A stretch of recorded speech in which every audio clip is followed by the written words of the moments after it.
Oh, bien. Alors, nous commençons, Baruch Hashem, le troisième et dernier chapitre de Malachi. N'est-ce pas? Après toutes les paroles difficiles, les remontrances de part et d'autre que nous avons évoquées dans les deux premiers chapitres, avec vraiment une interrogation s'il y a une justice, si je puis dire, au vu des méfaits et au vu voilà, des écueils, des déboires qui sont évoqués, nous arrivons à ce troisième chapitre. Et j'ai envie de dire, c'est un troisième chapitre qui s'avérera bien évidemment beaucoup plus rassurant. On avait commencé le premier chapitre en évoquant l'amour inconditionnel d'Akadosh Baruch Hu à l'égard du peuple juif, et avec des remontrances au milieu, nous terminerons avec, à la fin de ce troisième chapitre, avec là encore une preuve d'affection illimitée à l'égard de l'âme Israël. Voyons les versets tout d'abord. Iné. Donc, Inéni, Sholeach Malachi, ou Fna derech lefanai, ou Pina derech lefanai, ou Pitom yavo elechalo Adon asher atem mevakshim, ou Malach habrit asher atem chafatzim, heine ba amar Hashem tsevaot. Tov.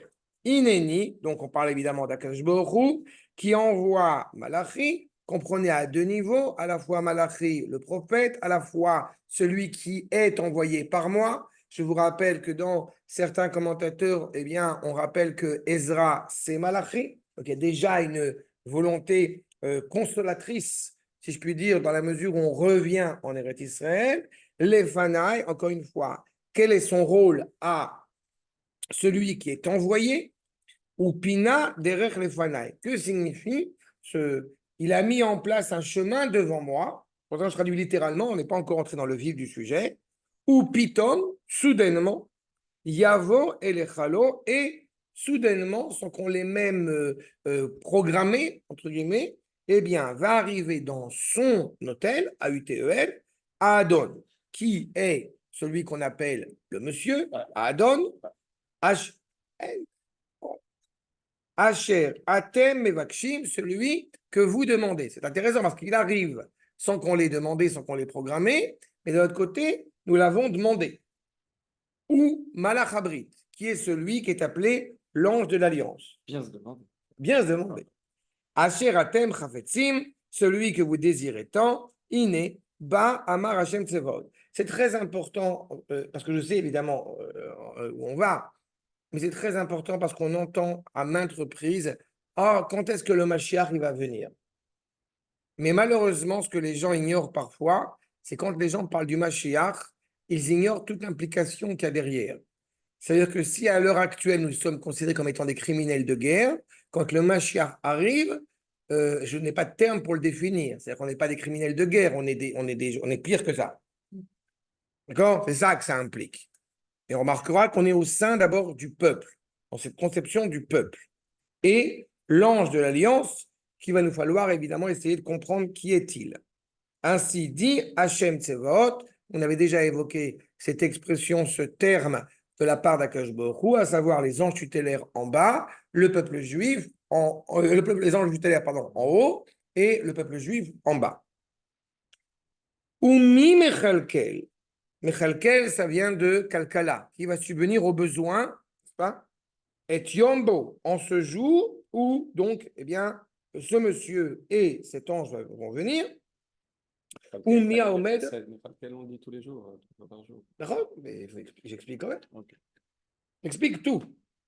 Umi Aomed, et qui se tient debout, Be'aroto, qui ou qui Esh Metzarel. Il a l'impression que celui qui va se tenir debout au moment où il voit, tel un feu qui est en train de nettoyer Metzaref ou Kevrit Mechapsin.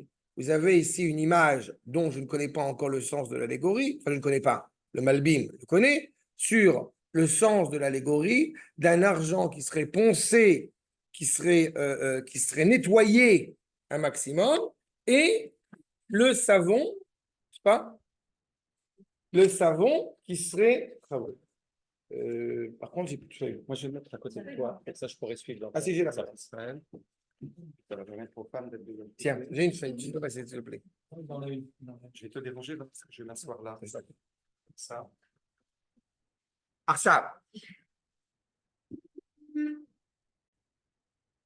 Il n'y a pas cet ange de l'alliance. On a parlé de l'idée d'une économie qui, semble-t-il, va être nécessaire pour permettre à ce monsieur, dont on ne sait pas encore qui est-il, et bien évidemment, et à celui qui se tient debout, tel, en train de voir, tel le feu qui est en train de nettoyer l'argent, enlever les scories sur l'argent, n'est-ce pas? Ke'esh metzarev ou kevorit mechapsim. Et le savon, la lessive qui est en train de nettoyer. Bon, évidemment, l'image, on l'a, mais que signifie l'image, que signifie cette allégorie? On va voir après Bezrat Hashem. Vayashav Metzarev, et de nouveau, on purifie, on ponce, on met taer l'argent, et Ve Tier et Ben et Lévi, et de la même manière qu'on va purifier les descendants de Lévi, de la tribu de Lévi. Vous vous rappelez qu'on avait évoqué qu'un des reproches qui était fait aux Kohanim, c'était malheureusement de faire de la magouille, d'amender des sacrifices alors que n'était pas cohérent. Tout ça, c'est ce qu'on a vu dans les chapitres précédents, n'est-ce pas? Et donc là, il semble-t-il, il y a une purification des Bnei Lévi qui est opérée. Vezike kotam, ke zahar, et donc pareil, on a la purification, on a le nettoyage de l'argent et aussi de faire briller l'or et l'argent. Encore une fois, tout ça, ce sont des images, mais qu'il va falloir qu'on essaie de comprendre. Ve ayu lachem, megishe mincha, bizdaka. Et alors, à ce moment-là, eh bien, les sacrifices qui étaient menés jadis avec iniquité, semble-t-il, sont menés ici avec justesse. Puisque là, encore une fois, je me permets de revenir là-dessus parce que c'est un détail important. Ce qui est très important, c'est d'abord, bien évidemment, de manger kasher et de faire Shabbat. Si après tu bats ta femme, bon, c'est pas grave, mais au moins tu es religieux, n'est-ce pas? Ah oui, j'explique pour Dominique, c'est une plaisanterie. C'est mais c'est ça en réalité. Toutes les remontrances qui ont été faites dans les chapitres précédents, ça a été dû malheureusement à cette dichotomie ou à un comportement qui se dit bigot, qui se dit religieux, et une réalité qui va exactement à l'inverse. Pas?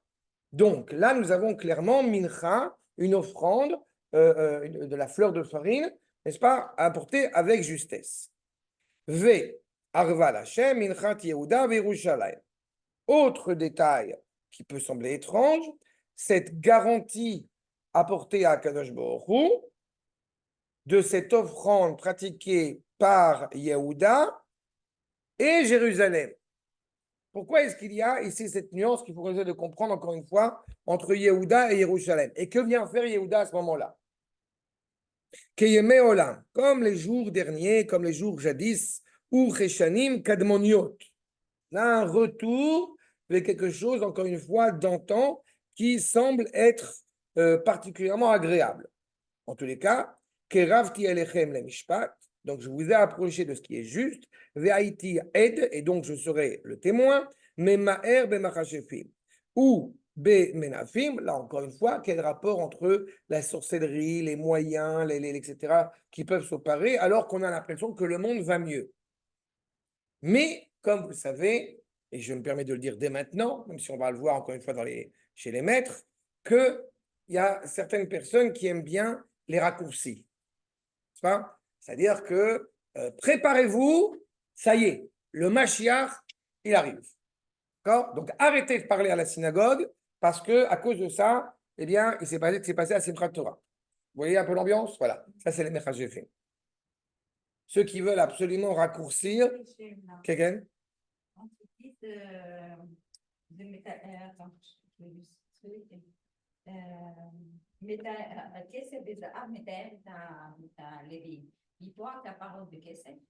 Non, c'est pas, non, non, non, c'est l'allégorie. Le rapport au caparot à Yom Kippourim, c'est juste une mutation par rapport à la volonté d'arrêter les caparotes. Mais c'est pas par rapport à ça.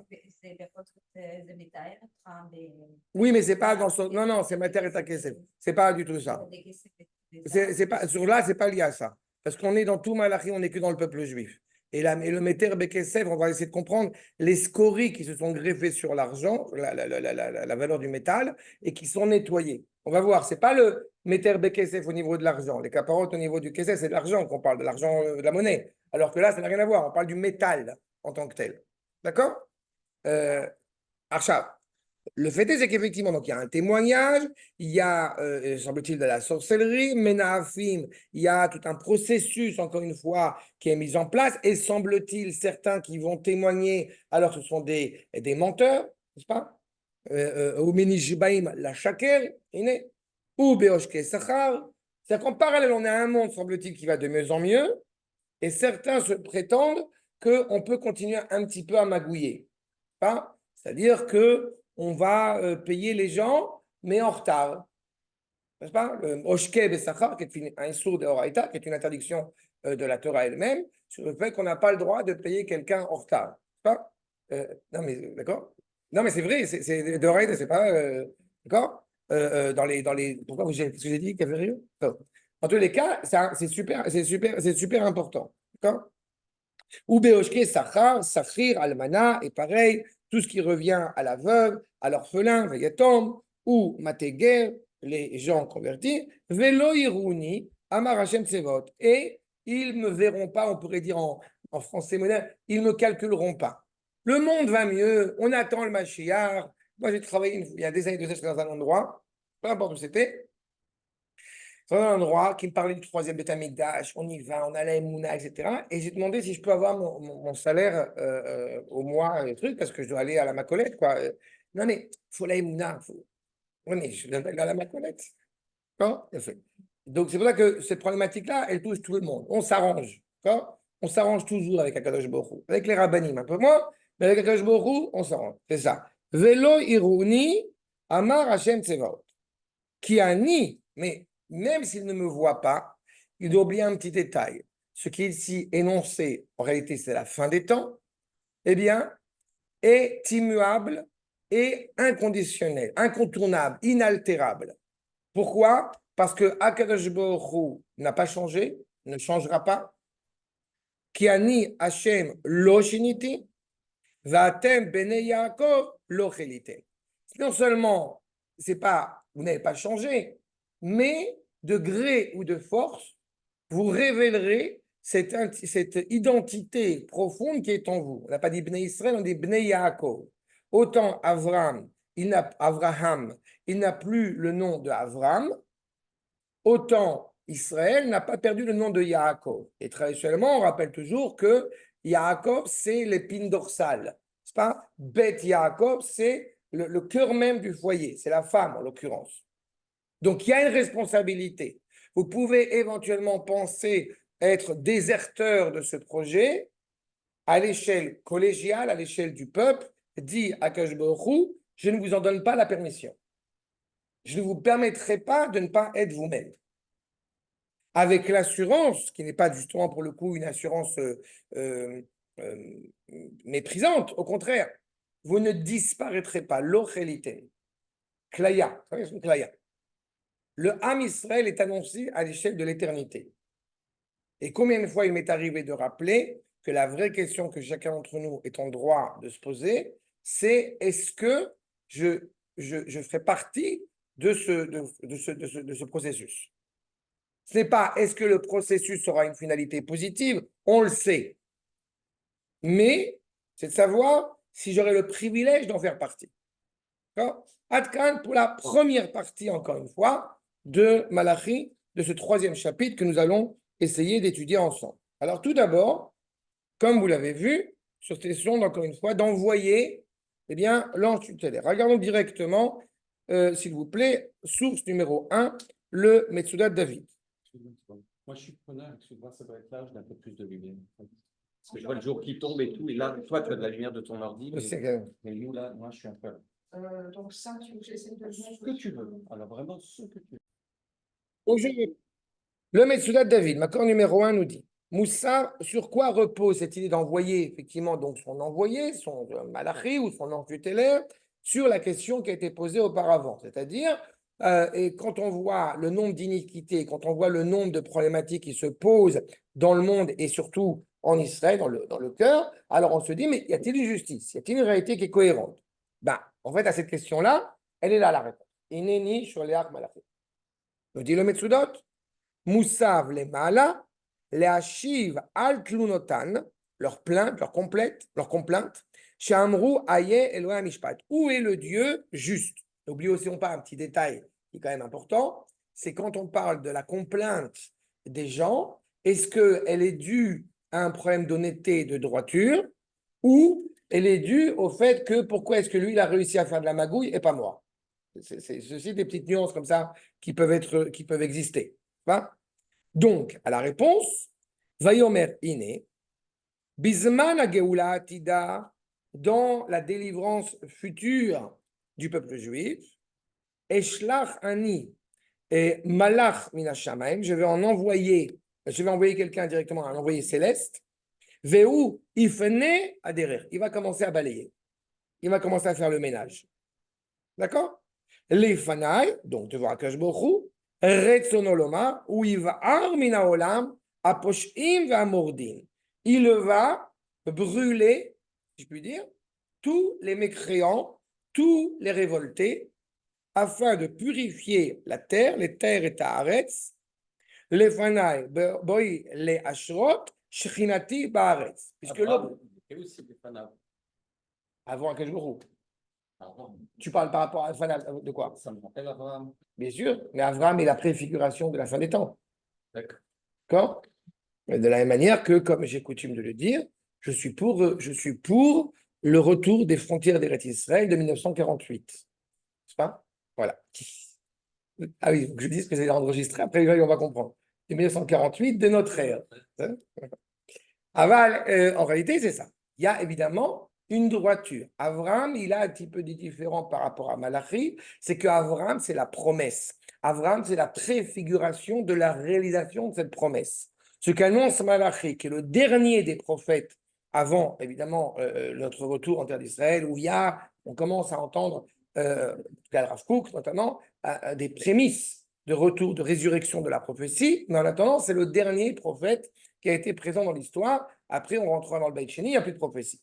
Et donc, il annonce clairement la fin des temps, avec comme rôle, donc c'est ça qui nous est déjà dépeint, la volonté de réparer le monde, de l'accomplir dans sa justesse. Hein? Comme j'aime à le dire, et je l'ai encore répété aujourd'hui dans un cours justement aux soldats, quelle est la finalité, quelle est l'aspiration de l'islam? C'est que le monde entier soit musulman. Quelle est l'aspiration de la chrétienté? C'est que le monde entier soit chrétien. Quelle est l'aspiration du bouddhisme? Bon, ça, il n'en a pas. Quelle est l'aspiration d'Israël? C'est que le monde aille bien. Et là où je te rejoins sur Abraham, la volonté d'Abraham, c'est la justesse et la grâce. Chesed vemishpat, tzedek vemishpat. Le monde fonctionne correctement. Ça pourrait apparaître comme étant une utopie si ce n'avait pas été énoncé par Akash Borou lui-même. Et certains, c'est ce qui nous laisse entendre à la fin de ce paragraphe, pourraient se dire, mais il y aura toujours des voleurs. Il y aura toujours de la magouille. Réponse d'Akadosh Borou, rira bien qui rira le dernier. Pourtant, au Beth Amikdash, il y avait des odeurs. Et ces odeurs, il y avait des meilleures odeurs du monde et puis il y avait des odeurs qui sentaient une odeur nauséabonde. Donc ça veut dire que dans tout, on fait en tout le bien et le mal. Par exemple, dans le vin, il y a la ligue et s'il n'y avait pas le truc pourri, ben, on n'aurait pas de vin. Donc, quelque part, quand tu dis seulement les gentils. Non, parce que je connais Dominique, j'aime quand elle essaie de poser une pseudo-question qui n'est pas une question. C'est une question. C'est une question? Alors c'est faux. Non, non, c'est faux pour une raison essentielle. C'est faux parce que tu reviens sur l'idée, encore une fois, d'individu quand je parle du klal. Non, c'est pas ça. Quand je parle Non, d'odeurs, alors j'ai entendu. C'est pas les odeurs, d'abord, on va essayer de précis. C'est pas les odeurs. J'ai écouté. Attends, tu m'écoutes. Merci. Donc, ce ne sont pas les odeurs, c'est un des signes en particulier qui est bien connu, qui s'appelle Chelbena.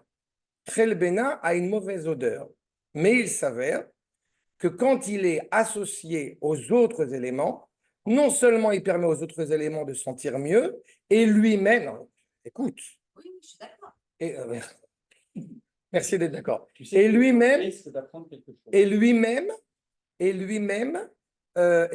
Chelbena, lui-même se transforme en une odeur positive.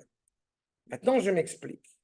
nous sommes dans la réalité du peuple, pour cette image-là qui est rattachée au peuple, il y a ce qu'on appelle Tzibour. N'est-ce pas? Qu'est-ce que c'est que Tzibour? C'est Tzadikim, Benonim, Vereshaim. C'est-à-dire qu'il y a des gens qui sont animés par la justesse, il y a des gens qui sont des gens moyens, et il y a aussi des Reshaim. Et tout cela forme le Tzibour. Mais la vraie question, et tu vois qu'on a dit à la fin de ce paragraphe l'évocation de ces vols, mais on parle à une dimension supérieure à celle-ci. C'est-à-dire que d'abord qu'on revienne à un tzibour avec justement avec les tzadikim qui sont à la tête de ce tzibour, c'est-à-dire que même quand il y a des gens et des éléments qui sont plus sombres au sein du peuple, ce n'est pas eux qui sont la couleur majoritaire du peuple. Ça, c'est le premier stade. Mais ce n'est pas à cela que pense Malachi. On va encore plus loin. On va au stade où les mitzvot seront abrogés. Pourquoi les mitzvot seront abrogés? Parce qu'il n'y aura plus de vol. Donc, il n'y aura plus de voleurs. On parle, oui, d'une réalité où il n'y a plus de raison qu'il y ait une scorie. Et j'ajoute, j'aurais pu te ramener maintenant au Roth parce qu'il est là, mais je ne vais pas l'ouvrir maintenant, sur la base de Shamarim. Effectivement, il y a, de la même manière que, par exemple, on va dire, la jalousie entre deux personnes n'est jamais une bonne chose, et pourtant, Kinat Sofrim est une bonne chose. La jalousie, la concurrence entre deux personnes. Mais comment se termine le verset de Kinat Sofrim? Kinat Sofrim Tisrach. Elle sentira mauvais. Ce à quoi nous aspirons, c'est qu'ils ne sentent que bon. Quand on aspire, quand on fait la bénédiction le Shabbat ou un jour de fête, on veut un jour qui soit Yom Shekulo Shabbat. Un jour qui soit entièrement fait. De la lie dans le vin, c'est quelque chose qu'on ne souhaite pas. On préférait qu'il n'y en ait pas. Oui, mais on en a besoin. Elle a raison sur ce qu'elle a dit. Elle a raison pour le moment, mais ce n'est pas ça que je parle. On va plus loin que ça encore. On aspire à un monde, justement, qui est pleinement réparé. Et même dans cette réalité-là, où effectivement il y a ce lit, effectivement il y a cette mauvaise odeur, on ne se porte pas volontaire pour y participer. Et pour l'instant, c'est jamais arrivé, même dans l'histoire. Ben non, c'est jamais arrivé. Sinon, si ça s'était arrivé, on serait déjà à un autre stade. C'est ce qu'on a dit. C'est à la fin des temps. Mais c'est un idéal qui va être vécu. Il faut être conscient de cela. Tu vois? Tous les prophètes ont passé leur temps de faire des remontrances parce qu'on n'était pas cohérent par rapport à ce qu'on disait. C'est ce qu'on a évoqué toutes les semaines qui ont précédé, ne serait-ce que par rapport à Malachi. Là, on est en train de toucher du doigt une réalité où la présence d'Akash Baruch Hu est pleinement présente. On l'a déjà évoqué dans la Torah. Quand on parle dans Bechukotai, le fait qu'Akash Baruch Hu se promène parmi nous et qu'on n'ait pas de crainte, Akash Baruch Hu kiffe avec nous. Dira Rabbi Nachman de Breslev, Akash Baruch Hu mishtéachéa, il s'amuse avec nous. Bah, cette réalité-là, si on y était arrivé, crois-moi, je serais le premier à te dire, ça y est, on y est, on a les droits, mais on n'y est pas encore. Mais il n'empêche que c'est déjà évoqué par le prophète. D'accord? Et donc, c'est vers cela que nous nous tournons. Entre parenthèses, je vais rajouter un autre point. Si je vous l'ai déjà dit, j'en suis navré, mais je me répète. La parachute de Yitro, elle est avant la parachute Mishpatim. Il est usuel de dire que la parachute Mishpatim, chronologiquement parlant, il semble qu'elle fut avant la parachute de Yitro. Et pourtant, quand Moshe Rabbeinu a ordonné la Torah, il a mis Yitro avant Mishpatim. Pourquoi ça m'importe à chaque fois ce point-là? Parce que Yitro met en évidence la légitimité, alors que Mishpatim met en évidence la légalité. Dans Yitro, il y a une interdiction d'assassiner. Dans Mishpatim, on nous explique ce qui se passe quand on a assassiné quelqu'un. En 2 mots. Pourquoi c'est dans ce sens-là? On aurait pu dire justement, on voit bien, dans la société dans laquelle nous vivons, il y a des assassinats. Mais l'avantage de précéder Yitro à Mishpatim, c'est pour dire que la réalité dans laquelle nous sommes n'est pas à la hauteur de ce que nous aspirons. Disait Manitou, à la différence de l'homme occidental, dis-moi en quoi tu crois, ça tu dirais qui tu es. L'homme de notre région, et encore plus à Israël, dis-moi en quoi tu crois, je te dirai qui tu seras. Pourquoi est-ce que Abraham avait un problème à renvoyer Ishmaël dès le départ, jusqu'à ce que Akadosh Baruch Hu lui dise, écoute ta femme, fais le transfert, il n'y a pas de problème, parce que dans la conception du monde auquel il aspirait, eh bien, il avait pour but d'éduquer aussi Ishmaël. Mais le monde n'était pas encore prêt pour cela. C'est ça? Aujourd'hui, nous sommes en train de rentrer dans une autre dimension, ne serait-ce que par le retour du peuple juif sur sa terre. On avance. Mais, encore une fois, on n'est pas encore à l'idéal. Mais le fait est, et je vous cite le Yerushalmi qui est bien connu, Rabbi Chaya Rabba, accord numéro 2, Ve Rabbi Shimon ben Chalavta, ils marchent, Beikat Arbel, ils sont en train de marcher, Bekritsata, et Raou Ayelet Hashachar. Ils ont vu le lever du jour. C'est-à-dire, ils ont vu l'aube qui est en train d'arriver. Ayelet Hashachar. Shebaka Ora. Il y a des rayonnements de cette première luminosité. Amar Rabbi Chaya Rabba, le Rabbi Shimon, Ben Chalavta, Bi Rabbi Kar, I Geulatan Shel Israël. C'est comme ça qu'est la Geoula du peuple juif. Betechila Kima Kima. Je vous rappelle, Ayelet Hashachar, c'est aussi le Ayelet, c'est aussi le chamois, le chamois. Il apparaît, il disparaît. Il apparaît, il disparaît. Et quand on est au tout début, avant même les premiers rayons du soleil, on se rappelle, on a évoqué cette notion d'obscurité le plus terrible. Et juste au moment où arrivent les rayons, ils apparaissent, mais ils n'apparaissent pas totalement. Ils apparaissent et disparaissent. Kol mashi olechet, iraba veolechet. Et elle s'accroît, elle se développe de plus en plus. Pourquoi, justement, qu'est-ce qui pourrait expliquer le fait que je suis dans l'obscurité et que Akadosh Baruch Hu est ma lumière? C'est justement la problématique. Car Betechila, ou Mordechai Yoshe Beshar HaMelech. On se remémore à l'époque de Purim. Nous sommes à une époque qui aurait pu être une époque faste, et malheureusement, c'est la bérésina la plus totale, puisque la majorité du peuple juif, alors qu'elle aurait dû s'enquérir de revenir en Eretz Israël, a préféré rester en Perse et tout ce que ça implique derrière. Et Mordechai savait tout. Yada et Kol HaNe'esa savait tout, ça veut dire à la fois le début et à la fois le dénouement. Mais entre le début et le dénouement, il y a une tension terrible qui peut s'opérer. On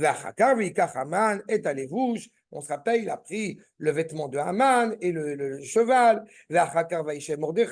Et ensuite, Mordechai se rassoit aux portes du roi. Il sait ce qui est juste. Alors que il y a eu tout ce processus, et en fin de compte, Mordechai a porté des vêtements royaux,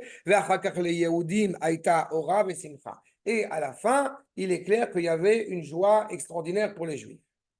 Comprenez que dans ce processus de la délivrance à l'époque du deuxième Beth Amikdash, qui est parsemé de périodes fastes et de périodes plus douloureuses, on peut aussi s'enquérir de dire à la Géoula que nous sommes en train de vivre, on se dit, mais ce n'est pas la Géoula. Eh bien, justement, si. Avec toute cette complexité que nous sommes en train de traverser, mais elle avance progressivement. Et on n'est pas encore, évidemment, au stade idéal auquel on aspire. Regardez Rabbi Yitzhak Rabba Vanel, Makor numéro 3, Ba Géoula Atida, Igalou a Nefesh va Gouf Gam Yachad. Pourquoi ça se passe comme cela? Pourquoi est-ce qu'il y a des difficultés et pourquoi est-ce qu'il y a justement des obstacles et puis des hauts et puis des bas? Eh bien, Rabbi Yitzhak Rabba Vanel nous répond à cela. Il nous répond à cela parce que justement il dit l'objectif est de libérer à la fois le corps et à la fois la neshama. L'homme ne peut pas résider dans ce monde sans ce corps et sans cette neshama. Donc les deux doivent être libérés ensemble. Quand on va faire plaisir à la neshama, ce qui a été le cas à l'époque du premier Beth Amikdash, le corps il finira par en pâtir. Quand on va faire plaisir au corps à l'époque du deuxième Beth Amikdash, la neshama elle en pâtit. Pas? Je vous rappelle quand même, pour info, qu'à l'époque du deuxième Beth Amikdash, à Yom Kippourim, on allait mettre les encens que Dominique évoquait à l'instant sur la pierre directement. Il n'y a plus d'Aaron Abrit. Il n'y a plus d'arche. Donc on est dans cette complexité-là. Et ce que nous voulons à l'avènement du troisième Beth Amikdash, c'est ensemble. Agouf va nefesh. Hen bederech nes, ven bederech teva. À la fois le miracle et à la fois la nature. Tout est ensemble. Et tout cela s'opère léat, doucement. Ven bechipazon. On a des périodes où la Géoula se passe à une rapidité folle. Regardez ce qu'on a, je me permets de le dire, regardez ce que nous sommes après 75 ans. Et il y a d'autres domaines qui sont beaucoup plus lents. Anefesh banes, vagou bateva. La neshama, par miracle, elle apparaît, elle se revigore, et puis le corps naturel, encore une fois, doucement. Olefi, chez Géoulat Mitzrayim Aïta, Aya, Aïkar, Shichur Anefesh. comme la délivrance d'Égypte, c'était d'abord et avant tout libérer le corps de la nation. La reine a été Géoula Bechipazon, donc c'était vite. Qui Bechipazon, Yatzata et Mitzrayim. On est sorti d'Égypte après 210 ans, donc 86 ans de Auschwitz. En un an, c'était bouclé. À peine un an, c'était bouclé. Et encore, je vous dis ça selon une partie des commentateurs. Rabbi Shimon, il dit un an. Mais on a vu dans Mechilta de Rabbi Shmuel, il dit en 6 mois. Purim, qu'est-ce qui s'est passé à Purim? 12 ans. 12 ans tout le processus. 12 ans, 4 ans. 12 ans. Dès que, alors que la Megillah, elle est en majorité, c'est 3 jours. Tout le processus de descente, de chute du peuple, c'est 12 ans. Et en 3 jours, tac, c'est fini. Pardon? Oui. Quand il est annoncé par Akadosh Baruch Hu lui-même, c'est hors nature. Quand il est dans l'ordre de la nature, il prend du temps. C'est ça? Mais quand c'est justement les 3 jours, c'est Akadosh Baruch Hu qui est directement derrière. L'Égypte, pareil. Mais Akadosh Baruch Hu n'est pas intéressé à s'ingérer directement dans l'histoire de l'homme. Je le rappelle, il veut un partenaire. Et le partenaire, c'est nous, en l'occurrence. Mais d'où la difficulté. Mitzad Hagouf, pourquoi? Parce que quand on est en train de faire une opération miraculeuse, une opération qui transcende l'histoire, alors on a les empreintes de ce miracle qui vient de se produire, mais ce n'est pas totalement digéré par le peuple juif. La guerre de 6 jours a eu lieu, qui est en elle-même miraculeuse. Qu'est-ce qui se passe après? Malheureusement, on donne le Harabait. On n'a pas saisi ce qui est en train de se produire devant nos yeux. C'est ce que nous dit le Rabbi Yitzhak Abavanel. Agouf, Nishar Am Israël, Betsiviono Ageluti. Le corps se sent encore en exil. Il n'a pas pu progresser, mûrir pour se libérer aussi de cette dimension, encore une fois, exilique. Les Fached Mikol Davar, Velarchok, Velarzor et la Galoute. On a un désir profond, on veut retourner en exil. Netna Roche Benashua Mitzrayma, on veut repartir là-bas. On était tellement bien en Pologne, on était tellement bien en Algérie, on était tellement bien en France. Et Netanya, et voilà, Belleville. Très bien. Ce qui nous importe d'abord, c'est de savoir si effectivement on est de Tlemcen ou de Tiaret. C'est ça le plus important. Après, bon, le reste, épouser une Ashkenaz, c'est pas grave, personne n'est parfait. D'accord? C'est exactement cette problématique de l'Église. C'est pas comme ça qu'est la Géoula finale. La Géoula future, on se sort, évidemment, il y a des couleurs, on se rappelle des tribus, certains maîtres parlent des différentes couleurs des tribus. On n'a pas du tout, un mépris. C'est marrant, moi je ne pas du tout ça. Quand je pensais à Paris, quand je retourne, je vois un musée mort. Oui, mais c'est pas à moi qu'il faut le dire. Mais moi, je n'y vais pas. Un musée mort, j'ai aucune nostalgie de ma vie pareille. Non, il est clair que de toute façon, on n'est plus en exil, mais en tout cas en dehors d'Eretz Israël, en diaspora, on se retrouve malheureusement face, et je m'en suis rendu compte pour le peu que je fréquente ou que je donne des cours, etc., en français à des francophones, il y a un judaïsme qui est dénué, encore une fois, de cette vitalité que nous sommes en train d'étudier. Parce que automatiquement, la destinée, et c'est pour ça que j'ai dit tout à l'heure que j'ai bien insisté, nous parlons du peuple et pas des individus, la destinée du peuple juif ne peut plus se faire en dehors d'Eretz Israël. Ça a été le cas pendant 2000 ans, c'est fini. Et donc, pour que le peuple juif retrouve sa cohésion, à la fois au niveau du corps et à la fois au niveau de la neshama, cela exige justement cette cohérence, encore une fois, cette présence ici, de libérer à la fois la neshama, mais à la fois le corps. Vous savez, il y a un exemple que j'aime citer aussi, c'est le Sefer Devarim. On dit « Ele a Devarim asher diber Moshe ben Israël » voici les paroles que Moshe Rabbeinu a tenues à Israël. Et en général, on dit quand il y a écrit « Ve Ele », ça vient poursuivre ce qu'il y avait avant. Et quand on dit « Ele », alors ça rend caduque ce qu'il y avait avant. On ne peut pas s'imaginer une seule seconde que le Sefer Devarim que Dieu préserve rendrait caduque ce qu'il y a eu avant. Et pourtant, Ele a Devarim. Qu'est-ce qui s'est passé entre la fin du Sefer Bamidbar et Sefer Dvarim? Parce que Moshe Rabbeinu a étudié le Rav Kook. Aussi simple que ça. On a une autre Torah, la Torah d'Eretz Israël. la Torah qui s'adresse à la génération qui rentre en Eretz Israël. Ce n'est plus la même Torah. Et pourtant, Shabbat, c'est Shabbat. Oui, mais l'appréciation du Shabbat n'est plus à la même hauteur, n'est plus au même niveau. L'appréciation de vivre la vie de juif n'a pas le même sens. C'est pas, ouais, c'est pas moi qui l'ai dit, c'est le Midrash Halakha dans Sifré. Non, je dis juste ça pour que. C'est ça. Ça aide en attendant de revenir. Mais il est certain que on entretient la Neshama quand on est en exil, mais on néglige le corps. Pas? Sur mon WhatsApp, il y a écrit que je suis en salle de sport, Réder Kocher. Et peut-être je vais prendre un abonnement, je vais aller maintenant à la salle de sport. Tout le truc. Alors, voilà, le corps. Chez Az, Igal, Gamagouf, ou les Fichach, Imitneelet, Leat, Leat. Et encore une fois, comme on veut que le corps aussi retrouve sa place cohérente, alors il est évident que, eh bien, cela prend du temps. Aval Geulat Hanefesh, Yegam, Latit, Bechipazol. La Neshama retrouve sa cohérence de manière spontanée, de manière assez rapide, alors que le corps, ça prend plus de temps. On se rend bien compte de ce qui se passe dans le peuple, on voit bien notre jeunesse, on voit bien nos soldats qui sont à des années-lumière du juif d'exil. Ils ont les jeunes soldats, ils ont un héroïsme, ils ont une parole qui est d'une noblesse extraordinaire.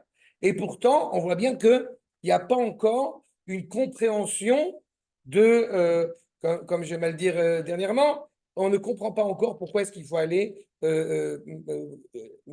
construire notre villa à Rafia. On ne comprend pas encore. Ça va venir, mais c'est un processus. Les terrains sont... C'est Dieu, on va... Alors ça, pour terminer ce point, oui, malheureusement, si Dieu veut. On va tout récupérer. On va tout récupérer comme il faut et on va besoin de on va les éclater. Alors ça, pour terminer sur cette compréhension, encore une fois, de cette aspiration future, je me permets de vous rapporter les propos, puisque nous avons fait vraiment essayer de ramener, on a commencé Metsudot, Talmud Yerushalmi, Rabbi Yitzhak Abravanel. Je suis désolé, Nathalie. Il fait chaud, c'est moi. Non, c'est toi. Rabbi Yitzhak Abravanel. Et enfin, je vous ramène ma cour numéro 4, les enseignements du Rav Zvi Yehuda. Ma cour numéro 4. Dans les Nitivot Israël, nous dit le Rav, à Medina, ke itkaimut chazon hageoula. Voilà tout le processus que nous avons traversé, et bien qu'il ne soit pas encore totalement achevé et accompli, mais il y a la mise en valeur, il y a la mise en acte de cette délivrance. Je vous rappelle aussi, là encore, c'est un point qui est important toujours d'avoir en tête, la Géoula, n'est-ce pas, c'est réaliser le rôle qui est le nôtre. C'est le sens littéral de Géoula. Vous vous rappelez de cela dans Café Café, dans Bechukotai, sur l'idée qu'il faut l'igol et adama, c'est permettre à la terre de donner les fruits qu'elle est en mesure de donner. Ça, c'est l'igol et adama. Donc la Géoula, c'est révéler le rôle qui est le nôtre. Pourquoi je sais que nous ne sommes pas encore totalement guéris des mots MAUX de l'exil? Parce qu'il n'y a pas encore un renouvellement de la prophétie, par exemple. C'est un problème. C'est une situation qui n'est pas normale. C'est naissant. Mais, encore une fois, même si on s'y prépare, ça dépendra de la part que de la Kadosh Baruch Hu, en fait. Mais on s'y prépare. Là, il y a des avancées. Les écoles de musique, etc. Tout ça pour essayer de faire avancer ce processus. Donc, on n'est pas encore revenu totalement. Mais on avance. Vous avez même des juifs qui mettent les tefilines sur le Harabait aujourd'hui. Ça a commencé, ça y est. Ça avance. Ils battent leur femme ou pas? Non, que du présent. Et ils mettent les tefilines sur le Harabait. Il y a même des juifs qui font moussaf et hallel sur le Harabait. Je le sais, voilà. C'est du vécu. Nous dit le Rav Zvi Yehuda, Ota Ora'a, Abroura, chez le Chazal, le Talmud à Yerushalmi. Vous voyez, il reprend ce que nous avons évoqué dans le Talmud de Yerushalmi, sur Masechet Brachot, Al Derer Geulatan chez l'Israël, qui s'opère doucement, Shei Olechet Verava, Kima, Kima. Là, le Rav Zvi Yehuda dit un truc extraordinaire. Kima, c'est quoi? En général, on comprend que c'est Kimaron. Ça va de travers. Ça avance, ça recule, bon, ça avance. Mais le Rav Zvi Yehuda prend un autre sens de Kima. Ce sont les pierres. il y a des pierres comme ça, une sorte de pierres aimantées, que si on les place dans le bon sens, alors ça influe sur la réalité. Mais comme on a vécu 2000 ans en exil, si j'utilise cette image, alors on n'a pas encore remis les pierres dans le bon sens. Mais pendant 2000 ans, il n'y avait pas de pierres. Maintenant, il y en a. C'est ce qu'on est en train de se dire. Shei matima, ou mechaven et la meforesh, Torah banevoa. Tout ce qui est organisé, encore une fois, plus on va se rattacher à une Torah authentique, Bedivrek de l'Erabotenu, avec les maîtres de la tradition, les premiers comme les derniers, à la Bechina Rouchanit Atarbutit chez la Geoula, chez Maalach Ateshuva, Beachas et la Geoula, sur justement la compréhension spirituelle et culturelle de ce qui est l'essence même du processus dont nous avons le privilège de faire partie, qui s'appelle le processus de la Geoula. Vous comprenez selon ce postulat que, j'ai encore redit ça aux soldats parce qu'ils m'ont déjà posé la question et qu'à chaque fois, évidemment, ces derniers temps, ils la posent, quand j'explique le fait que on n'accepte rien qui n'est pas inscrit dans la Torah. Par conséquent, quand je vais à l'armée, je le fais parce que la Torah, elle l'a dit. Pas? Alors évidemment, la question qui est posée en ce moment, qui est très à la mode, mais pourtant, il y a des religieux, ils ne vont pas à l'armée. N'est-ce pas? Bien fait. Donc, ils ne battent pas leurs femmes en l'occurrence, que Dieu préserve. Enfin, en tout cas, pas que, il y a tous les milieux. Mais surtout, bah, ils n'ont pas compris la Torah. C'est pas? C'est prétentieux de dire un truc pareil. Il a fait. J'ai pas entendu? Parce que, justement, c'est une très bonne remarque. J'ai pu me rendre compte. Toutes les sources, je les ai ramenées, j'ai un cours là-dessus, les sources, je les ai ramenées. Et je me suis rendu compte qu'en réalité, le débat qui est mené contre cette frange du peuple juif, avec toute la problématique qui se passe à l'armée, on est tous d'accord, il y a des problèmes, c'est pas la question, n'est pas un problème toranique, mais un problème sociologique. À partir du moment où la personne ne se réfère pas à une source toranique et qu'elle se dise proche de la Torah, je n'ai rien à lui dire. C'est-à-dire que quand on a le Rambam qui dit clairement Ilchot Melachim ou Milchemotem, il y a des lois et une halakha. Quand on est en train de constituer l'État, il y a une mitzvah. Pas parce que Ben Gurion il m'en a dispensé ou non, il y a une mitzvah d'aller à l'armée. Je n'y vais pas parce que Ben Gurion ou parce que Bibi ou parce que je ne sais pas qui il dit qu'il faut aller à l'armée. J'y vais parce que Akash Bokhu, il a dit qu'il était la milchama. Aloïvecha. Donc il y a une mitzvah d'aller à l'armée. Mais la problématique que pose cette frange de la population, que je peux comprendre, que je peux même respecter, qui est, oui, mais on a peur que nos enfants enlèvent la kippa. Non, mais un des problèmes, moi, forcément des sources. Il n'y a aucune source. Il n'y a aucune source. Je l'ai travaillé en profondeur. Il n'y a aucune source. Ce n'est pas la source. La seule source qui est prouvée, c'est une statistique qui montre bien qu'il y a des juifs en étant à l'armée, ils se détournent de la Torah. Par conséquent, c'est dangereux. Il n'y a aucune source. Et la deuxième référence, c'est de dire que ce serait la tribu des Lévi'im. Sauf que la tribu de Lévi'im, dans la mesure, ce qui n'est pas le cas, mais si jamais c'était la tribu des Lévi'im, les Lévi'im, ils n'ont pas un smartphone qui fait 3 km, ça c'est un, et deux, ils ne sont pas à Bnei Brak, ils sont aux frontières d'Eretz Israël en train de soutenir les soldats. Ça, c'est les Lévi'im. Donc, qui se prétendent être les Lévi'im, Metsuyan, qu'ils aillent sur le terrain du combat en train de renforcer le moral des troupes.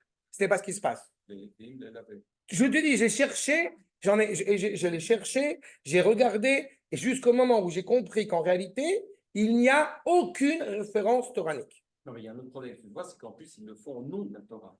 Mais c'est ce que je suis en train de dire. Oui, non, mais on pourrait dire on est contre l'armée. Tout ce qu'on a fait avec Malachi pour les premiers chapitres, j'ai bien mis en évidence que ce n'est pas eux les coupables. C'est toute l'entité, encore une fois, qui doit s'interroger. Il est certain qu'on n'arrivera pas de toute façon à convaincre des juifs à partir à l'armée quand ils prônent au nom de la Torah, quand c'est motivé par des gens qui ont de toute façon une haine viscérale à l'égard de la Torah de l'autre côté. C'est-à-dire, c'est pas ça qui va régler le problème. Mais là, on n'est pas en train, je ne suis pas en train de tenir un discours politique, je suis en train de montrer encore une fois ce qui doit nous importer quand on parle de Torah. Et donc, je me remets en cause, et donc je m'interroge, et donc je regarde dans la dimension où nous sommes, encore une fois, dans la période de la Géoula du peuple juif, puisque Yecheskel, la Medvav, chapitre 36, la terre d'Israël donne ses fruits, etc. Donc on est là. Si on est là, on doit s'enquérir d'en être pleinement des acteurs. Et pas une faveur, et pas un ordre, etc.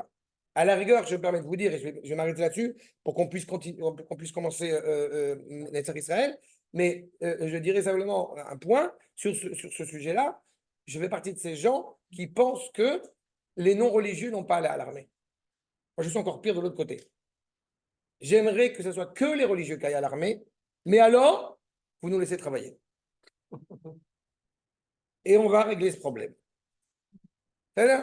Et je dis ça encore une fois, pas parce qu'on a une qualité militaire, parce que grâce à Dieu, on a des soldats au régime aujourd'hui en Église qui se combattent, mais parce qu'on sait au nom de quoi on se bat. Et c'est pour ça que ça m'importe encore une fois que l'entité hébraïque saisisse pleinement au nom de quoi elle se bat. Les Kélonim, ils savent aussi pourquoi ils se battent. Non. Attends, ils savent parce que. Non, regarde la plague du Liban. Quand j'ai dit religieux. D'abord, il y a religieux, qu'est-ce que c'est? Fais-moi. Non, ça n'existe pas pour moi. Okay. C'est là que je vois malheureusement. Mais Dominique, je vais te couper. Tu viens, Dominique, tu ne viens pas à mes cours, donc tu ne sais pas quand je dis ça, mais eux savent. D'accord? Donc quand je dis un mot religieux par religieux, ils ont très bien compris à quoi je fais référence. D'accord. Mais la question, c'est que si tu penses que les gens qui n'ont pas de kippah sur la tête, il ne faut pas de mitzvot, c'est faux. Deuxièmement, ils adorent la. Oui, mais ce n'est pas ce que j'ai dit. Oui, mais ce n'est pas ce que j'ai dit. Ce n'est pas ce que j'ai dit. Et je sais ce que je dis quand je dis religieux. D'accord? Non. Les gens, à Botaï, j'ai déjà expliqué, mais s'il faut que je réexplique ça, j'ai déjà fait des cours là-dessus. S'il faut que je réexplique, je vais dire en 2 secondes, mais j'ai déjà fait des cours là-dessus. Quand ce que j'appelle religieux ou pas religieux, la couleur de la kippa ou pas la kippa, mais alors je m'en contrefous. Mais alors à un niveau, voilà. D'accord? Je ne sais pas ce que ça veut dire. Je ne sais pas ce que ça veut dire. Les gens qui n'ont pas de kippa sur la tête. Mais je ne regarde pas les tzitziot. Je suis, écoute. La preuve, ils étaient liés à Shema Israël. Mais je m'en fous, c'est pas ça le problème. Je m'en fous, la base de ça, elle n'est pas à ce niveau-là. On est encore une fois dans l'entité du peuple. Je vais te dire une anecdote que je ne sais pas si je vous l'ai racontée, parce que je suis, comme vous savez, agent d'accueil dans le train aussi maintenant, et pour le Kémar, pour la Parnassa. Et combien de fois je rencontre des soldats, et une fois, il y a un soldat, je vois, il a vu un super copain et tout, et il a pris dans les bras une embrassade super fat. Je vous l'ai raconté, non? C'est j'avais oublié que je l'ai raconté. Mais des anecdotes comme ça, avec le Archeli, avec Aché, avec ça, j'en ai 15, je peux écrire un livre dessus. Que ce que j'appelle religieux ou pas religieux, c'est de savoir, là, encore une fois, je ne dis pas que le Shulchan Aruch n'est pas essentiel et n'est pas important, je ne rentre pas dans cet écueil-là. Mais je dis, celui qui d'abord et avant tout est en train de s'interroger dans sa position de juif vis-à-vis d'Akadosh Baruch Hu. C'est la base. C'est ça que j'appelle, on va dire, un homme dit religieux, même si ces termes m'exaspèrent au plus haut point. Quand on est en train de parler de quelqu'un qui a l'audace de dire « je suis religieux », mais la chair d'un religieux a quand même plus de valeur que la chair de quelqu'un qui n'est pas religieux, je n'appelle pas ça un religieux. C'est-à-dire que ce n'est pas de ça qui m'intéresse. Ce qui m'intéresse, la manière que dans notre propos qui est tenu ici, c'est le peuple, le tzibour. Nous sommes ensemble. Nous sommes en train de mener une guerre qui anime d'abord et avant tout notre identité hébraïque. D'accord? Et la légitimité du vol, ou la légitimité des larcins, ou la légitimité de la duperie, nous avons parlé de la tromperie dans le foyer, mais là, la légitimité, encore une fois, de la tromperie au sein du foyer est absolument exécrable. Et pour la plaisanterie qu'on a dit tout à l'heure, mais on le sait, on en a déjà parlé, il y avait tout un texte qui avait été écrit il y a des années de cela par le Rav Aviner, qui montrait, hélas, avec statistiques à l'appui, que les hommes qui battent leurs femmes, vous en avez avec Streimel, sans Streimel, avec Kippa, sans Kippa, Séfarad, Ashkenaz, Chassidi, Lituanien, de tous les côtés. C'est pas? Donc, c'est ça que j'appelle religieux ou pas religieux. Il y a une cohérence, encore une fois, parce que comme on l'a déjà évoqué souvent, je sais que je me répète, mais tant pis, il y a Ve'avta l'eracha kamocha ani Hashem. Ve'avta l'eracha. Non! Ve'avta l'eracha kamocha ani Hashem.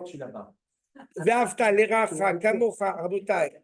Ve'afta l'eracha kamocha ani Hashem. Les trois axes essentiels qui sont exigés de la part d'Akadosh Baruch Hu, c'est le rapport à soi-même, le rapport à son prochain et le rapport à Akadosh Baruch Hu, indissociable l'un de l'autre.